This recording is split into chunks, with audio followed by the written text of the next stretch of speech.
À propos des propositions et des initiatives prises pour la constitution des soviets en Italie, nous avons recueilli du matériel que nous voulons exposer dans l'ordre. Pour l'instant, nous ferons quelques considérations d'ordre général, considérations que nous avons déjà exposées dans les numéros précédents.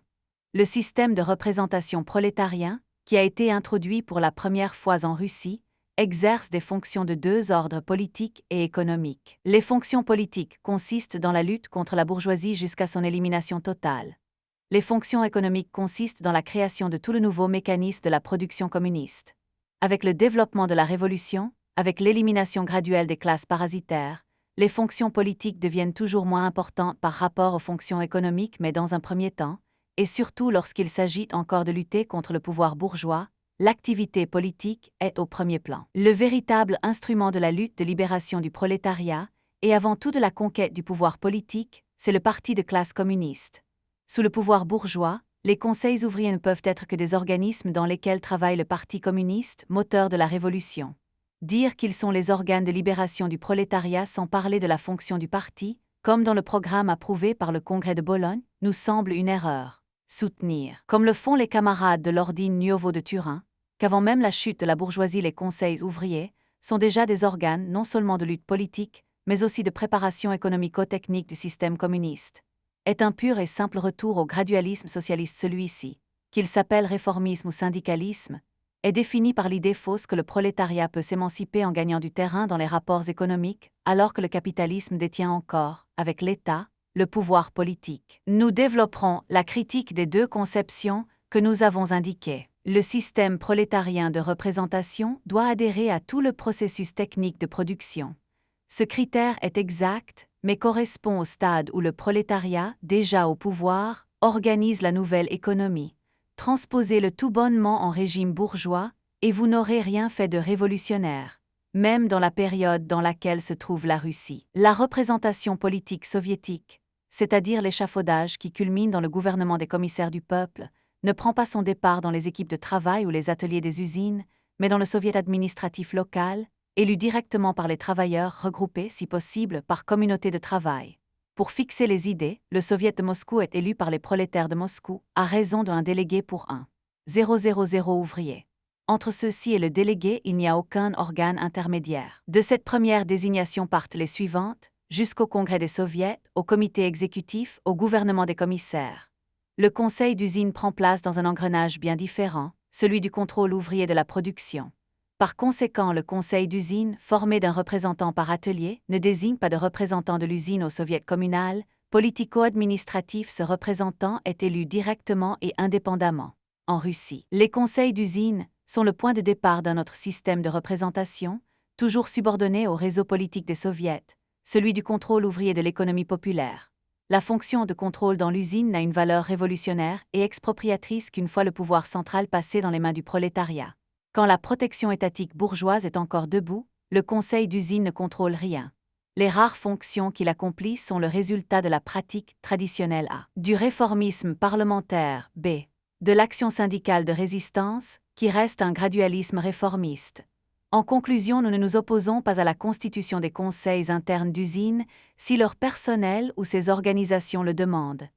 Mais nous affirmons que l'activité du Parti communiste doit s'orienter suivant un axe différent: la lutte pour la conquête du pouvoir politique. Cette lutte peut trouver un terrain favorable dans la création d'une représentation ouvrière, mais celle-ci doit consister dans les conseils ouvriers de ville ou de district rural, directement élus par les masses pour être prêts à remplacer les conseils municipaux et les organes locaux du pouvoir étatique au moment de la chute des forces bourgeoises. Avant de commencer à discuter du problème pratique de la constitution des conseils d'ouvriers, de paysans et de soldats, et après les considérations générales de l'article du numéro précédent, nous voulons examiner les lignes programmatiques du système des soviets telles qu'elles ressortent des documents de la Révolution russe et des déclarations de principe de quelques courants maximalistes italiens, comme le programme approuvé au Congrès de Bologne, la motion présentée à ce congrès par Léon et d'autres camarades, les publications de l'Ordine Nuovo au sujet du mouvement turinois des conseils d'usine, les conseils et le programme bolchevique, dans les documents de la IM internationale et du Parti communiste russe, dans les exposés magistraux de ces formidables théoriciens que sont les chefs du mouvement révolutionnaire russe, Lénine, Zinoviev, Radek, Boukharine, on retrouve l'idée que la révolution n'a pas inventé des formes nouvelles et imprévues, mais a confirmé les prévisions du processus révolutionnaire par la théorie marxiste. Ce qui est essentiel dans le grandiose développement de la révolution russe, c'est la conquête du pouvoir politique par les masses ouvrières à travers une véritable guerre de classe, et l'instauration de leur dictature. Les soviets, faut-il rappeler que le mot soviet signifie simplement conseil, et peut être utilisé pour désigner n'importe quel corps représentatif c'est là leur signification historique, le système de représentation de classe du prolétariat parvenu à la possession du pouvoir. Ce sont les organes qui remplacent le Parlement et les assemblées administratives bourgeoises, et se substituent progressivement à tous les autres engrenages de l'État. Pour employer les termes du dernier congrès communiste russe, cité par le camarade Enzinoviev, les soviets sont les organisations d'État de la classe ouvrière et des paysans pauvres, qui réalisent la dictature du prolétariat durant la phase dans laquelle s'éteignent toutes les vieilles formes d'État. Le système de ces organisations d'État tente à donner la représentation à tous les producteurs en tant que membres de la classe ouvrière, mais non en tant que participants à une branche d'industrie ou une catégorie professionnelle. Selon le récent manifeste de la IM internationale, les soviets sont un nouveau type d'organisation vaste, qui embrasse toutes les masses ouvrières indépendamment de leur métier et du degré de leur culture politique. Le réseau administratif des soviets a comme organisme de base les conseils de ville ou de district rural, et culmine dans le gouvernement des commissaires. Il est certes vrai que d'autres organes surgissent à côté de ce système dans la phase de la transformation économique, tel le système du contrôle ouvrier de l'économie populaire. Il est vrai aussi, nous l'avons souvent répété, que ce système tendra à absorber le système politique quand l'expropriation de la bourgeoisie sera complète et que cessera la nécessité d'un pouvoir étatique. Mais dans la période révolutionnaire, comme il résulte de tous les documents des Russes, le problème essentiel est de subordonner dans l'espace et dans le temps les exigences et les intérêts locaux et de catégorie à l'intérêt général du mouvement révolutionnaire. Quand la fusion des deux organismes sera advenue, alors le réseau de la production sera complètement communiste et alors le critère, dont on exagère, nous semble-t-il, l'importance d'une parfaite articulation de la représentation avec tous les mécanismes du système productif se réalisera. Mais auparavant, quand la bourgeoisie résiste encore, et surtout quand elle est encore au pouvoir, le problème est d'avoir une représentation dans laquelle prévale le critère de l'intérêt général. Et quand l'économie est encore celle de l'individualisme, et de la concurrence la seule forme dans laquelle l'intérêt collectif supérieur peut se manifester, est une forme de représentation politique dans laquelle agit le parti politique communiste. En reparlant de cette question, nous montrerons que trop vouloir concrétiser et techniciser la représentation soviétique, surtout là où la bourgeoisie est encore au pouvoir, revient à mettre la charrue avant les bœufs et à retomber dans les vieilles erreurs du syndicalisme et du réformisme. Pour l'instant, citons les paroles sans équivoque de Enzinoviev. Le Parti communiste regroupe cette avant-garde du prolétariat qui lutte en connaissance de cause pour la réalisation pratique du programme communiste. Il s'efforce en particulier d'introduire son programme dans les organisations d'État, les soviets, et d'y obtenir une complète domination. En conclusion, la République soviétique russe est dirigée par les soviets qui regroupent dans leur sein 10 millions de travailleurs, sur quelques 80 millions d'habitants. Mais, substantiellement, les désignations pour les comités exécutifs des soviets locaux et centraux se font dans les sections et dans les congrès du grand parti communiste qui domine dans les soviets. Ceci correspond à la vibrante défense des fonctions révolutionnaires des minorités, faite par Radek. Il sera bon de ne pas créer un fétichisme ouvriériste majoritaire, qui serait tout à l'avantage du réformisme et de la bourgeoisie. Le parti est dans la révolution en première ligne, puisqu'il est potentiellement constitué d'hommes qui pensent et agissent comme membres de la future humanité travailleuse, dans laquelle tous seront des producteurs, harmonieusement insérés dans un engrenage de fonctions et de représentation. Le programme de Bologne et les conseils. Il est regrettable que dans le programme actuel du parti Warshap, 3 Romains.6 on ne reprenne pas l'affirmation marxiste selon laquelle le parti de classe est l'instrument de l'émancipation prolétarienne, et qu'il n'y ait que l'anodin codicille, décide qui.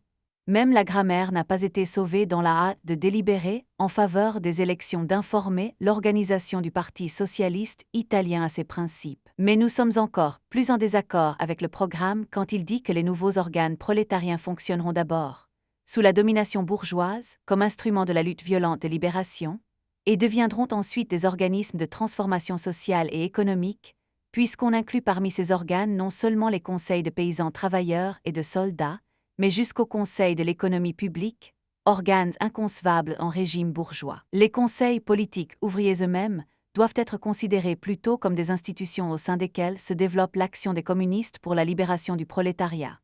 Mais récemment encore, le camarade Serrati a déprécié, à la barbe de Marx et de Lénine, le rôle du parti de classe dans la Révolution. Avec les masses ouvrières, dit Lénine, le parti politique, marxiste, centralisé, avant-garde du prolétariat, guidera le peuple sur la juste voie, pour la victoire de la dictature du prolétariat. Pour la démocratie prolétarienne à la place de la démocratie bourgeoise, pour le pouvoir des conseils, pour l'ordre socialiste. L'actuel programme du parti se ressent de scrupules libertaires et d'impréparation doctrinale. Les conseils et la motion Léon. Cette motion se résume en 4 points, exposés dans le style suggestif de son auteur. Le premier de ces points est admirablement inspiré par la constatation que la lutte de classe est le moteur réel de l'histoire, et qu'elle a brisé les unions sociales nationales. Mais ensuite, la motion exalte dans les soviets les organes de la synthèse révolutionnaire, qu'ils auraient la vertu de faire naître presque par le mécanisme même de leur constitution, et affirme que seuls les soviets peuvent faire triompher les grandes initiatives historiques, par-delà les écoles, les partis, les corporations. Cette conception de Léon et des nombreux camarades qui ont signé sa motion est très différente de la nôtre, déduite du marxisme et des directives de la révolution russe. On surestime ici une forme au lieu d'une force, tout comme les syndicalistes le font pour le syndicat, en attribuant à sa pratique minimaliste la vertu miraculeuse de se fondre dans la révolution sociale. De même que le syndicalisme a été démoli d'abord par la critique des marxistes véritables, puis par l'expérience des mouvements syndicaux qui, partout, ont collaboré avec le monde bourgeois et lui ont fourni des instruments de conservation, la conception de Léon s'écroule face à l'expérience des conseils ouvriers, sociodémocrates, contre-révolutionnaires, qui sont précisément ceux dans lesquels il n'y a pas eu une pénétration victorieuse du programme politique communiste. Seul le parti peut condenser en son sein les énergies dynamiques révolutionnaires de la classe. Inutile d'objecter que les partis socialistes ont, eux aussi, transigé, car nous n'exaltons pas la vertu de la forme parti, mais celle du contenu dynamique qui réside dans le seul parti communiste. Chaque parti est défini par son programme, et ses fonctions n'ont pas de dénominateur commun avec celles des autres partis, tandis que leurs fonctions rapprochent nécessairement tous les syndicats et, dans le sens technique, tous les conseils ouvriers aussi. Le malheur des partis social-réformistes ne fut pas d'être des partis, mais de ne pas être communistes et révolutionnaires. Ces partis ont dirigé la contre-révolution, tandis que les partis communistes, en les combattant, dirigent et nourrissent l'action révolutionnaire. Il n'existe donc pas d'organisme qui serait révolutionnaire grâce à leur forme. Seules existent des forces sociales qui sont révolutionnaires de par la direction dans laquelle elles agissent, et ces forces s'ordonnent dans un parti qui lutte avec un programme. Les conseils et l'initiative de l'Ordine Nuovo de Turin. D'après nous, les camarades de l'Ordine Nuovo vont encore plus loin. Même la formulation du programme du parti ne les satisfait pas, parce qu'ils prétendent que les soviets, y compris ceux de nature technico-économique, les conseils d'usine, non seulement existent et sont dans le régime bourgeois les organes de la lutte de libération prolétarienne, mais qu'ils sont déjà les organes de la reconstruction de l'économie communiste. Ils citent en effet un passage du programme du parti en omettant certains mots, de façon à tirer le sens vers leur point de vue. Il faut leur opposer de nouveaux organes prolétariens, conseils d'ouvriers, paysans et soldats, conseils de l'économie publique, etc. Organisme de transformation sociale et économique et de reconstruction du nouvel ordre communiste. Mais l'article est déjà long, et nous renvoyons au prochain numéro l'exposé de notre profond désaccord avec ce critère, qui à notre avis présente le danger de se résoudre en une simple expérience réformiste par la modification de certaines fonctions des syndicats, et peut-être la promulgation d'une loi bourgeoise instituant les conseils ouvriers. Les conseils et l'initiative de l'Ordine Nuovo de Turin. D'après nous, les camarades de l'Ordine Nuovo vont encore plus loin. Même la formulation du programme du parti ne les satisfait pas, parce qu'ils prétendent que les soviets, y compris ceux de nature technico-économique, les conseils d'usine, non seulement existent et sont dans le régime bourgeois les organes de la lutte de libération prolétarienne, mais qu'ils sont déjà les organes de la reconstruction de l'économie communiste. Ils citent en effet un passage du programme du parti en omettant certains mots, de façon à tirer le sens vers leur point de vue. Il faut leur opposer de nouveaux organes prolétariens, conseils d'ouvriers, paysans et soldats, conseils de l'économie publique, etc. Organismes de transformation sociale et économique et de reconstruction du nouvel ordre communiste. Mais l'article est déjà long, et nous renvoyons au prochain numéro l'exposé de notre profond désaccord avec ce critère, qui à notre avis présente le danger de se résoudre en une simple expérience réformiste par la modification de certaines fonctions des syndicats, et peut-être la promulgation d'une loi bourgeoise instituant les conseils ouvriers. En conclusion du second article sur la constitution des soviets en Italie, nous avons évoqué le mouvement turinois pour la constitution des conseils d'usine. Nous ne partageons pas le point de vue qui inspire les camarades de l'Ordine Nuovo, et, tout en appréciant leur travail tenace pour une meilleure conscience des points fondamentaux du communisme, nous pensons qu'ils sont tombés dans des erreurs de principe et de tactique qui n'ont rien de bénin. Selon eux, le fait essentiel de la révolution réside précisément dans la constitution des nouveaux organes prolétariens de représentation, destinés à la gestion directe de la production, et dont le caractère fondamental réside dans l'adhésion étroite au processus productif. Nous avons déjà dit qu'à notre avis on insiste trop sur cette idée de la coïncidence formelle entre les représentations de la classe ouvrière et les divers agrégats du système technico-économique de production. Cette coïncidence tendra à se réaliser à un stade très avancé de la révolution communiste, lorsque la production sera socialisée et que toutes les activités particulières qu'elle comprend seront harmonieusement subordonnées aux intérêts généraux et collectifs, et inspirées par eux. Auparavant, et pendant la période de transition de l'économie capitaliste à l'économie communiste, les regroupements de producteurs traversent une période de transformation permanente, et leurs intérêts peuvent heurter les intérêts généraux collectifs du mouvement révolutionnaire du prolétariat. Celui-ci trouvera son véritable instrument dans une représentation de la classe ouvrière dans laquelle chacun entre en tant que membre de cette classe, intéressé à un changement radical des rapports sociaux, et non en tant que composante d'une catégorie professionnelle, d'une usine ou d'un quelconque groupe local. Tant que le pouvoir politique se trouve encore dans les mains de la classe capitaliste, on ne peut obtenir une représentation des intérêts généraux révolutionnaires du prolétariat que sur le terrain politique, dans un parti de classe auquel adhèrent individuellement ceux qui, pour se vouer à la cause de la révolution, ont dépassé la vision étroite de leur intérêt égoïste, de leur intérêt de catégorie, et parfois même de leur intérêt de classe, ce qui signifie que le parti admet aussi dans ses rangs les déserteurs de la classe bourgeoise qui revendiquent le programme communiste. C'est une grave erreur de croire qu'en transplantant dans l'ambiance prolétarienne actuelle, parmi les salariés du capital, les structures formelles dont on pense qu'elles pourront se former pour la gestion de la production communiste, on crée des forces révolutionnaires par elles-mêmes et par vertu intrinsèque.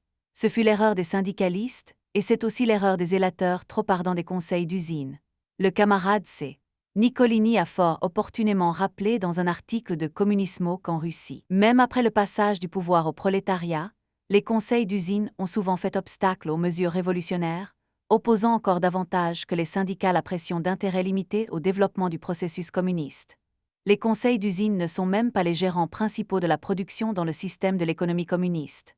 Parmi les organes qui participent à cette tâche, Conseil de l'économie populaire, la représentation des conseils d'usine a moins de poids que celle des syndicats professionnels et que celle prédominante du pouvoir étatique prolétarien qui, avec son organisation politique centralisée, est l'instrument et l'agent principal de la révolution, non seulement en ce qui concerne la lutte contre la résistance politique de la classe bourgeoise, mais aussi en ce qui concerne le processus de socialisation de la richesse.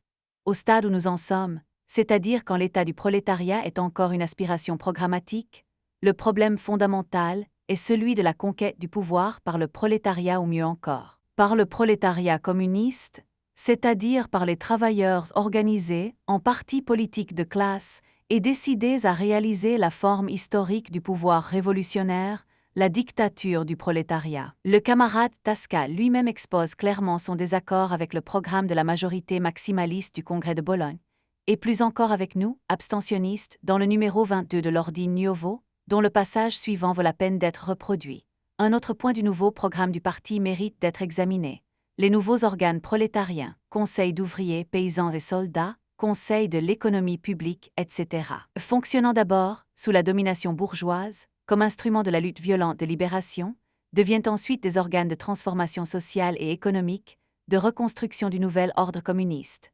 Nous avions insisté en commission sur l'erreur d'une telle formulation, qui confie aux nouveaux organes des fonctions différentes suivant un d'abord et un ensuite, séparés par la conquête du pouvoir politique par le prolétariat.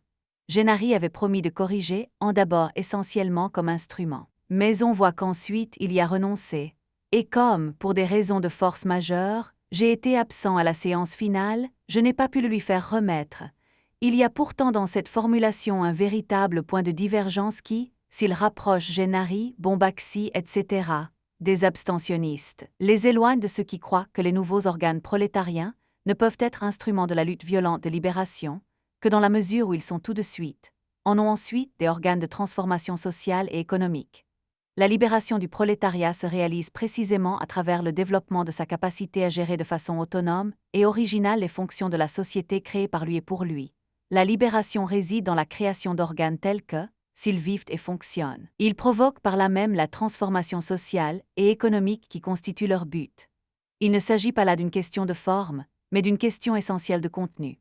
Dans la formulation actuelle, redisons-le, les rédacteurs en arrivent à adhérer à la conception de Bordiga, qui donne plus d'importance à la conquête du pouvoir qu'à la formation des soviets, auxquels il reconnaît pour l'instant une fonction davantage politique stricto sensu, plutôt qu'une fonction organique de transformation économique et sociale. De même que Bordiga considère que le soviet intégral ne sera créé que durant la période de la dictature du prolétariat, Gennari, Bombaxi, etc., considère que seule la conquête du pouvoir, qui prend donc un caractère politique, ce qui nous ramène au pouvoir public déjà dépassé peut donner aux soviets leur fonction véritable et entière. Selon nous, c'est précisément là le point central qui devra conduire, tôt ou tard, à une nouvelle révision du programme voté récemment. Selon Tasca, la classe ouvrière peut donc construire les étapes de sa libération avant même d'arracher le pouvoir politique à la bourgeoisie. Plus loin, Tasca laisse entendre que cette conquête pourra même avoir lieu sans violence, quand le prolétariat aura développé cette œuvre de préparation technique et d'éducation sociale qu'est censée représenter précisément la méthode révolutionnaire, concrète préconisée par les camarades de l'Ordine Nuovo. Nous ne nous étendrons pas sur la démonstration du fait que cette conception tend vers celle du réformisme, et c'est loin des points fondamentaux du marxisme révolutionnaire, pour qui la révolution n'est pas déterminée par l'éducation, la culture, la capacité technique du prolétariat, mais par les crises inhérentes au système capitaliste de production. Tout comme Enrico Leone, Tasca et ses amis surestimant l'apparition dans la révolution russe d'une nouvelle représentation sociale, le soviet censé constituer, par la vertu même de sa formation, une solution historique originale de la lutte de classe prolétarienne contre le capital. Mais les soviets, fort bien définis par le camarade Inzenovivre comme les organisations d'État de la classe ouvrière, ne sont rien d'autre que les organes du pouvoir prolétarien qui exercent la dictature révolutionnaire de la classe ouvrière, pivot du système marxiste, dont la première expérience positive fut la Commune de Paris de 1871. Les soviets sont la forme, non la cause de la révolution. En dehors de cette divergence, un autre point nous sépare des camarades turinois. Les soviets, organes d'État du prolétariat victorieux, sont bien autre chose que les conseils d'usine, et ces derniers ne constituent pas le premier échelon du système politique soviétique. En réalité, cet équivoque se retrouve dans la déclaration de principe votée à la première assemblée des commissaires d'atelier des usines turinoises, qui commence ainsi. Les commissaires d'usine sont les seuls et véritables représentants sociaux, économiques et politiques de toute la classe prolétarienne, parce qu'élus au suffrage universel par tous les travailleurs sur le lieu même du travail. Aux divers échelons de leur constitution, les commissaires représentent l'union de tous les travailleurs telle qu'elle se réalise dans les organismes de production. Équipe atelier-usine union des usines d'une industrie donnée union des entreprises de production de l'industrie mécanique et agricole d'un district, d'une province, d'une nation, du monde, dont les conseils et le système des conseils représentent le pouvoir et la direction sociale.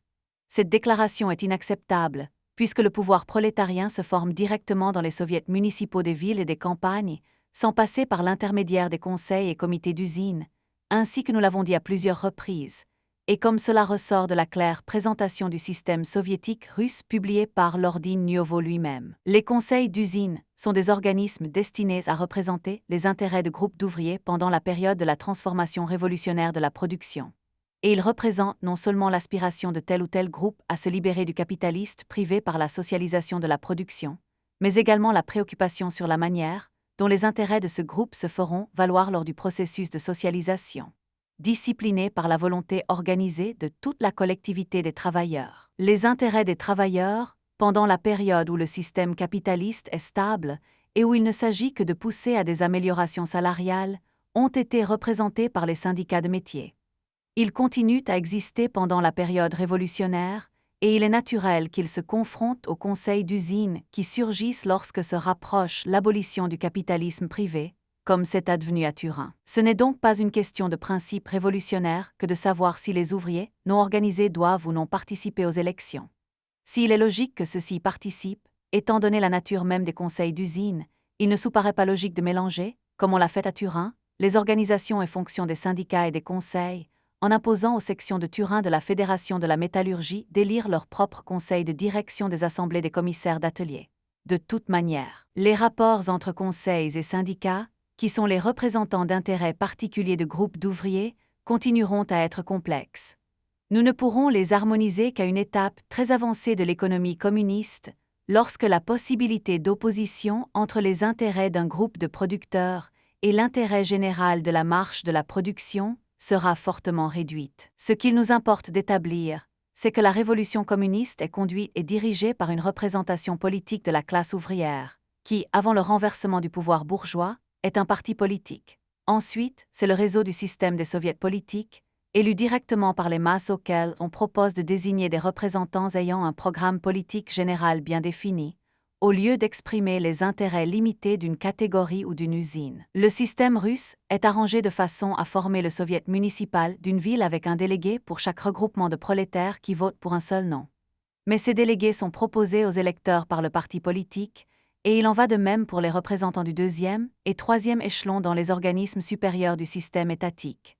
C'est donc toujours un parti politique, le Parti communiste, qui sollicite et obtient des électeurs le mandat d'administrer le pouvoir. Nous ne disons certes pas que les schémas russes doivent être adoptés tels quels partout, mais nous pensons qu'il faut tendre à se rapprocher, plus même qu'en Russie, du principe directeur de la représentation révolutionnaire, le dépassement des intérêts égoïstes et particuliers dans l'intérêt collectif. Peut-il être opportun pour la lutte révolutionnaire de constituer, dès à présent, les rouages d'une représentation politique de la classe ouvrière? C'est le problème que nous aborderons dans le prochain article. En discutant du projet élaboré par la direction du parti à ce propos, restant bien clair qu'ainsi qu'on le reconnaît partiellement dans ce projet, cette représentation serait bien autre chose que le système des conseils et comités d'entreprise qui ont commencé à se former à Turin. Nous croyons avoir suffisamment insisté sur la différence entre conseil d'usine et conseil politico-administratif des ouvriers et paysans. Le conseil d'usine est la représentation des intérêts des ouvriers limités au cercle restreint d'une entreprise. En régime communiste, c'est le point de départ du système du contrôle ouvrier, qui représente une partie du système des conseils de l'économie, destiné à la direction technique et économique de la production. Mais les conseils d'usine n'ont aucune influence sur le système des soviets politiques, dépositaires du pouvoir prolétarien. En régime bourgeois, on ne peut donc voir dans le conseil d'usine, pas plus qu'on ne peut le voir dans le syndicat professionnel, un organe pour la conquête du pouvoir politique. Si on veut y voir un organe tendant à émanciper le prolétariat par une autre voie que celle de la conquête révolutionnaire du pouvoir, on retombe dans l'erreur syndicaliste, et les camarades de l'Ordine Nuovo n'ont guère de raison pour soutenir, dans leur polémique avec Gerhard Claes, que le mouvement des conseils d'usine tel qu'il le théorise n'est pas en un certain sens du syndicalisme. Le marxisme se caractérise par la répartition anticipée de la lutte d'émancipation du prolétariat en grandes phases historiques, dans lesquelles les activités politiques et économiques ont respectivement des poids extrêmement différents: lutte pour le pouvoir, exercice du pouvoir, dictature du prolétariat, dans la transformation de l'économie-société sans classe et sans état politique. Vouloir faire coïncider dans la fonction des organes de libération du prolétariat les moments du processus politique avec ceux du processus économique, c'est ajouter foi à cette caricature petite bourgeoise du marxisme, qu'on peut appeler économisme, et qui relève du réformisme et du syndicalisme, et la surestimation du conseil d'usine n'est qu'une autre incarnation de cette vieille erreur qui rattache le petit bourgeois Proudhon aux nombreux révisionnistes qui ont cru dépasser Marx. En régime bourgeois, le conseil d'usine est donc un représentant des intérêts des ouvriers d'une entreprise, tout comme il le sera en régime communiste. Il surgit lorsque les circonstances l'exigent, à travers les modifications de l'organisation économique prolétarienne. Mais peut-être encore plus que le syndicat. Il prête le flanc aux diversions du réformisme. La vieille tendance minimaliste à l'arbitrage obligatoire, à l'intéressement des ouvriers au profit du capital, et donc à leur intervention dans la direction et l'administration de l'usine, pourrait trouver dans les conseils d'usine une base pour l'élaboration d'une législation sociale anti-révolutionnaire. C'est ce qui se produit actuellement en Allemagne malgré l'opposition des indépendants, qui ne contestent cependant pas le principe mais seulement des modalités de cette loi, à l'inverse des communistes, pour qui le régime démocratique ne peut donner via un quelconque contrôle du prolétariat sur les fonctions capitalistes. Il reste donc clair qu'il est insensé de parler de contrôle ouvrier tant que le pouvoir politique n'est pas dans les mains de l'État prolétarien, au nom et par la force duquel un tel contrôle pourra être exercé, comme prélude à la socialisation des entreprises et à leur administration par les organes adéquats de la collectivité. Les conseils de travailleurs ouvriers, paysans et, lorsque c'est le cas, soldats sont, c'est bien clair, les organes politiques du prolétariat, les bases de l'État prolétarien. Les conseils locaux de ville et de campagne prennent la place des conseils municipaux du régime bourgeois. Les soviets provinciaux et régionaux prennent la place des conseils régionaux actuels, à la différence que les premiers sont désignés par des élections de second degré des soviets locaux. Le congrès des soviets d'un État et le comité exécutif central se substituent au Parlement bourgeois mais sont élus par des élections de troisième et quatrième degré, et non directement. Il n'est pas question d'insister ici sur les autres différences, dont une des principales est le droit de révocation des délégués par les électeurs à tout moment. La nécessité d'avoir un mécanisme facile pour ces révocations fait que les élections ne sont pas des élections de liste, mais l'élection d'un délégué par un groupe d'électeurs vivants, si possible, réunis par leurs conditions de travail. Mais la caractéristique fondamentale de tout le système ne réside pas dans cette modalité, qui n'a pas de vertu miraculeuse, mais dans le critère établissant le droit électoral, actif et passif, aux seuls travailleurs et le niant aux bourgeois. En ce qui concerne la formation des soviets municipaux, on tombe souvent dans deux erreurs. L'une, c'est de penser que les délégués à ces soviets doivent être élus par les conseils d'usine ou les comités d'usine, commissions exécutives des commissaires d'atelier, alors qu'au contraire, c'est volontairement que nous répétons certains points. Ces délégués sont élus directement par la masse des électeurs. Cette erreur se retrouve dans le projet de Bombaxi pour la constitution des soviets en Italie au paragraphe 6. L'autre erreur, c'est de penser que le soviet est un organisme constitué avec des représentants désignés tout simplement par le Parti socialiste, par les syndicats et les conseils d'entreprise. Les propositions du camarade Ambrosini, par exemple, tombent dans cette erreur. Une telle méthode peut à la rigueur servir à former rapidement et provisoirement les soviets, si c'est nécessaire, mais ne correspond pas à leur structure définitive. En Russie, un petit pourcentage de délégués aux soviets vient ainsi s'ajouter à ceux élus directement par les prolétaires électeurs. Mais en réalité, le Parti communiste et d'autres partis obtiennent leurs représentants en proposant aux électeurs des membres éprouvés de leurs organisations et en agitant face aux électeurs leur programme.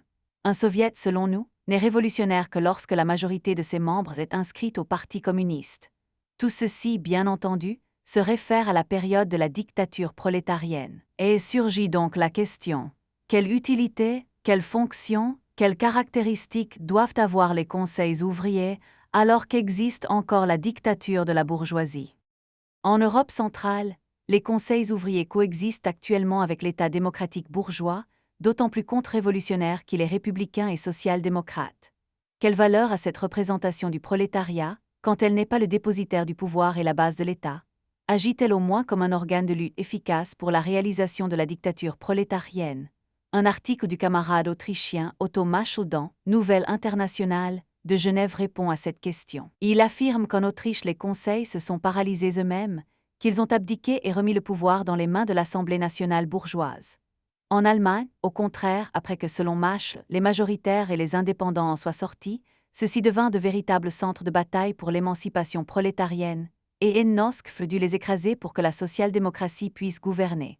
En Autriche, toujours selon Masch, l'existence des conseils au milieu de la démocratie, ou plutôt l'existence de la démocratie malgré les conseils, prouve que ces conseils ouvriers sont loin d'être ce qui, en Russie, s'appelle soviet. Et il émet des doutes sur la possibilité de surgissement, au moment de la Révolution, de soviets véritablement révolutionnaires, qui deviennent les dépositaires du pouvoir prolétarien, à la place des conseils actuels domestiqués. Le programme du parti approuvé à Bologne déclare que les soviets doivent être constitués en Italie comme organe de la lutte révolutionnaire. Le projet Bombaxi tente à développer cette proposition de formation des soviets de façon concrète. Avant de nous occuper des aspects particuliers, nous discuterons les concepts généraux dont le camarade Bombaxi s'est inspiré. Tout d'abord, nous demandons, et qu'on ne nous traite pas de pédant, un éclaircissement. Dans la phrase « c'est seulement une institution nationale, plus large des soviets, qui pourra canaliser la période actuelle vers la lutte révolutionnaire finale contre le régime bourgeois et sa fausse illusion démocratique. Le parlementarisme, faut-il comprendre que le parlementarisme est cette institution plus large, ou cette illusion démocratique? Nous craignons que la première interprétation soit à retenir, car elle correspond au chapitre traitant du programme d'action des soviets, qui est un étrange mélange des fonctions de ceux-ci avec l'activité parlementaire du parti. Si c'est sur ce terrain équivoque que les conseils à constituer doivent agir, il vaut certainement mieux ne rien constituer du tout. que les soviets servent à élaborer des projets de législation socialiste et révolutionnaire que les députés socialistes proposeront à l'État bourgeois, voilà en effet une proposition qui fait la paire avec celle relative au soviétisme communalo-électoraliste de notre D.L. Pour l'instant, nous nous bornons à rappeler à nos camarades, auteurs de tels projets, une des conclusions de Lénine qui figure dans la déclaration approuvée au Congrès de Moscou. Il faut rompre avec ce qui trompe le prolétariat en proclamant qu'il peut réaliser ses conquêtes dans le cadre bourgeois, ou en proposant une combinaison ou une collaboration entre les instruments de domination de la bourgeoisie et les nouveaux organes prolétariens. Si les premiers visés sont les sociodémocrates, qui ont encore droit de citer dans notre parti, ne faut-il pas reconnaître dans les seconds les maximalistes électoralistes, préoccupés de justifier l'activité parlementaire et municipale par de monstrueux projets pseudo-soviétistes? Nos camarades de la fraction, qui l'a emporté à Bologne, ne voient-ils pas qu'ils sont bien en dehors même de cet électoralisme communiste qu'on pourrait opposer, avec les arguments de Lénine et de certains communistes allemands, à notre irréductible abstentionnisme de principe? Cet article, nous voulons conclure notre exposé, quitte à reprendre la discussion lors de polémiques avec les camarades qui, sur d'autres journaux, ont effectué des observations sur notre point de vue. La discussion s'est désormais généralisée à toute la presse socialiste. Ce que nous avons lu de meilleur sont les articles de C. Nicolini sur El Avanti, écrits avec une grande clarté et pourvus d'une véritable conception communiste, et avec lesquels nous sommes parfaitement d'accord. Les soviets, les conseils d'ouvriers, paysans et soldats, sont la forme que prend la représentation du prolétariat dans l'exercice du pouvoir après le renversement de l'État capitaliste. Avant la conquête du pouvoir, quand la bourgeoisie domine encore politiquement, il peut arriver que certaines conditions historiques, qui correspondent probablement à de sérieuses convulsions de l'organisation institutionnelle de l'État bourgeoise et de la société, provoquent l'apparition des soviets. Et il peut être tout à fait opportun que les communistes poussent et aident à la naissance de ces nouveaux organes du prolétariat. Il doit cependant rester bien clair que leur formation ne peut pas résulter d'un procédé artificiel ou de l'application d'une recette, et que de toute façon, le fait que les conseils ouvriers, qui seront la forme de la révolution prolétarienne, se soient constitués ne signifie pas que le problème de la révolution ait été résolu, ni même que les conditions infaillibles de la révolution aient été réalisées. Elle peut faillir, nous en donnerons des exemples, même là où les conseils existent, s'ils ne sont pas imprégnés de la conscience politique et historique communiste, condensée, dirais-je, dans le parti politique communiste. Le problème fondamental de la révolution est donc celui de la tendance du prolétariat à abattre l'État bourgeois et à prendre en main le pouvoir. Cette tendance existe dans les vastes masses de la classe ouvrière, en tant que résultat direct des rapports économiques d'exploitation par le capital qui détermine, pour le prolétariat, une situation intolérable, et le poussent à dépasser les formes sociales existantes. Mais le but des communistes est de diriger cette violente réaction des foules et de lui donner une meilleure efficacité. Les communistes, comme le disait déjà le manifeste, connaissent mieux que le reste du prolétariat les conditions de la lutte des classes et de l'émancipation du prolétariat. La critique qu'ils font de l'histoire et de la constitution de la société leur donne la possibilité de prévoir, avec une assez grande exactitude, le développement du processus révolutionnaire. C'est pourquoi les communistes construisent le parti politique de classe qui se propose l'unification des forces prolétariennes, l'organisation du prolétariat en classe dominante à travers la conquête révolutionnaire du pouvoir. Quand la révolution est proche, et que dans la réalité de la vie sociale, ces conditions sont mûres, il faut qu'existe un fort parti communiste, qui doit avoir une conscience extrêmement précise des événements qui se préparent. Les organes révolutionnaires qui, après la chute de la bourgeoisie, exercent le pouvoir prolétarien et représentent les bases de l'État révolutionnaire, sont ce qu'ils doivent être dans la mesure où ils sont dirigés par les travailleurs conscients de la nécessité de la dictature de leur classe, c'est-à-dire par les travailleurs communistes. Là où cela ne serait pas le cas, ces organes céderaient le pouvoir conquis et la contre-révolution triompherait. Voilà pourquoi, si ces organes doivent surgir et si les communistes doivent à un moment donné s'occuper de leur formation, il ne faut pas croire qu'ils constituent un moyen de contourner les positions de la bourgeoisie et de venir à bout facilement, presque automatiquement, de sa résistance et de sa défense du pouvoir. Les soviets, organes d'État du prolétariat victorieux, peuvent-ils être des organes de la lutte révolutionnaire du prolétariat lorsque le capitalisme domine encore dans l'État? Oui, mais au sens qu'ils peuvent constituer à un certain stade un terrain adéquat pour la lutte révolutionnaire que mène le parti. Et à ce stade, le parti tente à se constituer ce terrain, ce regroupement de forces. En sommes-nous aujourd'hui en Italie à ce stade de la lutte? Nous pensons que nous en sommes très proches, mais qu'il y a un stade préalable qu'il faut dépasser d'abord. Le Parti communiste, qui devrait agir dans les soviets, n'existe pas encore. Nous ne disons pas que les soviets l'attendront pour surgir. Il pourra se faire que les événements se présentent autrement. Mais alors, un grave danger se dessinera. L'immaturité du parti fera tomber ces organismes dans les mains des réformistes, des complices de la bourgeoisie, des saboteurs ou des falsificateurs de la révolution. Et alors nous pensons que le problème de constituer en Italie un véritable parti communiste est beaucoup plus urgent que celui de créer les soviets. On peut également accepter d'étudier ensemble ces deux problèmes et poser les conditions pour les affronter ensemble sans retard, mais sans fixer une date schématique pour une inauguration quasi officielle des soviets en Italie. Déterminer la formation d'un parti véritablement communiste signifie sélectionner les communistes, les séparer des réformistes et sociodémocrates.